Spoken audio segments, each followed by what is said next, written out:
नमस्कार दोस्तों, आज हम अध्याय 2 आसन के बारे में कुछ सॉल्यूशन करेंगे। तो हमारा पहला प्रश्न है यहाँ पर। उसके पहले आप एक काम कीजिए, लाइक और चैनल को सब्सक्राइब कर दीजिए ताकि आने वाले वीडियो की नोटिफिकेशन आपको मिल सके। और आपको वीडियो अच्छा लगा हो तो आप लाइक सब्सक्राइब कर दीजिएगा। पद्मासन करने की विधि संक्षिप्त में लिखिए। तो पद्मासन करने की जो संक्षिप्त विधि है वो यहाँ पे मैंने निशान लगा रखा है, आप देख लीजिएगा। तो आप भी इसको नोट्स बना लीजिएगा। दोनों पैरों को सामने की ओर फैलाकर स्वच्छ कंबल पर बैठ जाएं। सर्वप्रथम दोनों हाथ से बाएं पैर को एड़ी पंजे से पकड़कर उठाएं और नाभि पैर से स्पर्श करते हुए दाहिनी जंघा पर रखें। इसी प्रकार पुनः दोनों हाथ से दाएं पैर को एड़ी पंजे से पकड़कर नाभि से स्पर्श करते हुए बाईं जंघा पर स्थापित करें। दोनों घुटनों को जमीन से टिकाने का प्रयास करें। दोनों हथेली को ज्ञान मुद्रा बनाकर घुटनों पर इस प्रकार रखें कि हथेली का पृष्ठ भाग नीचे की ओर हो। रीढ़ सीधी करें। नेत्र बंद कर कुछ सेकंड श्वास पर ध्यान मन को लगाएं।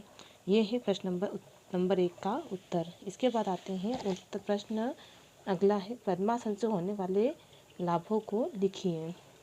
तो पद्मासन से होने वाले जो लाभ है वो क्या है, तो आप देख लीजिएगा। पद्मासन से होने वाले लाभ हैं, पद्मासन समस्त रोग निवृत्ति के लिए उपयुक्त हैं। तो जो पद्मासन है वो समस्त रोग निवृत्ति के लिए उपयुक्त है।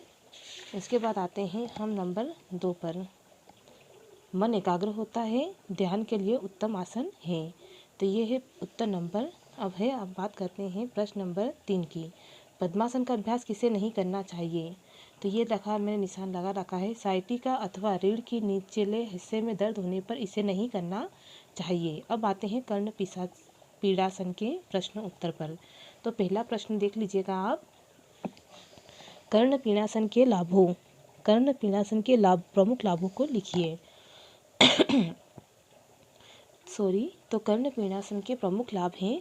नंबर 1, इस आसन से निरंतर अभ्यास से मस्तिष्क, नाक, कान, गला, नेत्र आदि संबंधित विकार नहीं होते। ये सारे अंग स्वस्थ होते हैं।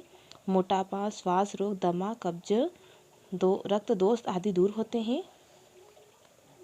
हृदय एवं फेफड़े पुष्ट होते हैं। मेरुदंड लचीला व पुष्ट होता है। रक्त का प्रवाह सिर के भाग में तीव्र होने से मानसिक शक्ति बढ़ती है। आप इस वीडियो का आप पुश कर लीजिएगा जहाँ भी आपको उत्तर लिखने हों। इसके बाद आते हैं हम प्रश्न नंबर 2 पर। तो हमारा प्रश्न नंबर 2 है, कर्ण पीड़ासन के बाद विपरीत कौन सा आसन करना चाहिए। तो उत्तर नंबर 2 है, ये मैं देखिए निशान लगा रखा है। इस आसन की विपरीत मत्स्यासन का अभ्यास अवश्य करें। इसके बाद आते हैं हम प्रश्न नंबर 3 पर। प्रश्न नंबर 3 है, कर्ण पीड़ासन अभ्यास किसे नहीं करना चाहिए।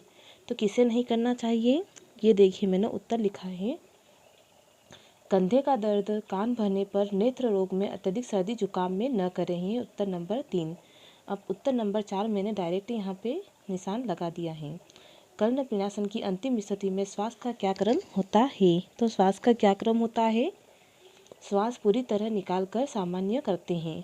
इसके बाद आते हैं हम हलासन के प्रश्न उत्तर पर। तो हलासन के प्रश्न उत्तर हैं। मैं आपका ज़्यादा समय नहीं लेती हूं, तो आप इस वीडियो को लाइक और चैनल को सब्सक्राइब कर दीजिएगा ताकि आपका समय बच जाए। तो हम देखते हैं अगला प्रश्न हलासन। तो हलासन के प्रश्न उत्तर यहाँ पे नहीं दे रखे हैं। फिर इसके बाद आते हैं सर्पासन। तो सर्पासन में देख लीजिएगा, पहला प्रश्न है, सर्पासन नाम पढ़ने के कारण लिखिए। तो सर्पासन नाम क्यों पड़ा, तो ये रहा इसका उत्तर। फन को ऊपर की ओर उठाए हुए सर्प जैसी आकृति बनने के कारण इसे सर्पासन कहते हैं। इसके बाद आते हैं प्रश्न नंबर 2 पर। प्रश्न नंबर 2 है, सर्पासन से शरीर में होने वाले लाभ लिखिए। तो सर्पासन से शरीर में होने वाले लाभ, पेट एवं कमर संबंधी रोग दूर होते हैं। रीढ़ तथा कमर में लोच पड़ती है। फेफड़े एवं हृदय स्वस्थ होते हैं। कब्ज दूर होता है। इसके बाद आते हैं लास्ट वाला प्रश्न है, सर्पासन की सावधानियों को लिखिए। तो सर्पासन की जो सावधानियां हैं वो हैं, ऊपर ही निशान लगा रखा है। उदर रोग यथा हार्निया, एपेंडासाइटिस, अल्सर रोगी इस आसन का अभ्यास ना करें। इसके बाद आते हैं शलभासन। तो शलभासन के हम उत्तर देख लेते हैं, प्रश्न पढ़ लेते हैं। शलभासन का शाब्दिक अर्थ लिखते हुए शलभासन के 3 लाभों को लिखिए। तो शलभासन का शाब्दिक अर्थ क्या है, तो इसका शाब्दिक अर्थ है टिड्डा। शलभ अर्थात टिड्डा, टिड्डा के बैठने जैसी स्थिति से मिलती हुई आकृति बनने के कारण इसे शलभासन कहते हैं। ये चित्र देख लीजिएगा, टिड्डे जैसी आकृति बना रखी है। इसके बाद हम इसके लाभ देखते हैं। कब्ज दूर होता है, पाचन शक्ति बढ़ती है, नाड़ियाँ शुद्ध होती है, हृदय एवं फेफड़े पुष्ट होते हैं, क्लोन ग्रंथि सक्रिय होने से मधुमेह की बीमारियां मिटती हैं। तो ये 3 मैंने उत्तर लिख रखे हैं, 3 लाभ लिख लीजिएगा। अगला है, डायरेक्ट आंसर लिख दिए हैं मैंने। शलभासन का अभ्यास कब करना चाहिए? तो सर्पासन के बाद। तीसरा है, शलभासन के दोनों पैर जब भूमि से ऊपर होते हैं तब दृष्टि कहाँ होती है? तो दृष्टि सामने होती है। तो अगर वीडियो अच्छा लगा हो तो आप लाइक और चैनल को सब्सक्राइब करना ना भूलें। इसका दूसरा पार्ट, आसन वाले पार्ट का दूसरा पार्ट में आपको लेके आऊँगी। ये पहला भाग है। बहुत बहुत धन्यवाद।